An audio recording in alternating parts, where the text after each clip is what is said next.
Hello friends, welcome to our channel. आपकी favourite serial Imli की एक और धमाकेदार अपडेट के साथ ये फिर हाजिर हैं। तो दोस्तों, यहाँ पर इमली के सामने जैसे ही मालिनी आएगी, वो पहले तो काफ़ी उससे माफ़ी मांगने वाली है और कहेगी कि मैंने आज तक तुम्हारे सारे जितने भी हक थे उसको मैंने जिया है और सारी खुशियों पर अब तक मैंने हक जमा रखा था, लेकिन उसकी तो तुम भी हकदार हो।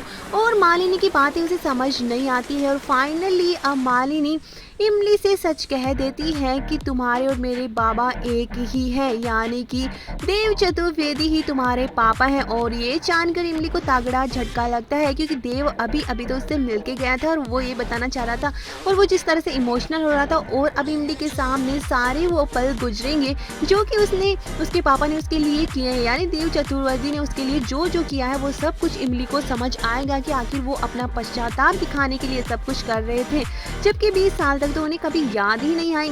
तो इमली को बहुत ही बुरी तरह से नफरत होने वाली है और वो सारे रिश्ते देव से तोड़ देगी। जी हाँ दोस्तों, अब इमली बहुत ही बुरी तरीके से यहाँ पर हर्ट हो चुकी है और देव की हुई हर हरकत पर अपने सवाल पूछते हुए नजर आएगी कि आखिर उन्होंने किया तो क्या क्यों किया और उसकी गलती क्या थी। आपको पता नहीं, आपने दो परिवारों को सजा दी है और मालिनी दीदी और मेरे साथ दोनों के साथ ही धोखा किया है। और ये सब बातें अब इमली उससे कहने वाली हैं, जिससे कि देव की हालत बिगड़ जाएगी और वो हॉस्पिटलाइज हो जाएगा। जी हाँ दोस्तों, इमली की नफरत देव से बर्दाश्त नहीं होगी और वो उसकी तबीयत खराब हो जाएगी और उसे हॉस्पिटल लेकर जाना पड़ेगा, जहाँ पर अब देव इमली से ही बस माफ़ी मांगते हुए नजर आने वाला है और मिट्टी से भी।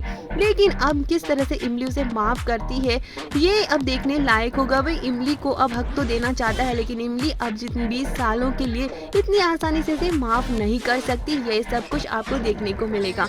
तो आपका इसके बारे में क्या राय है, कमेंट ज़रूर करें। चैनल को सब्सक्राइब करना ना भूलें, जहाँ हम नेक्स्ट अपडेट जल्द लेकर हाजिर होंगे।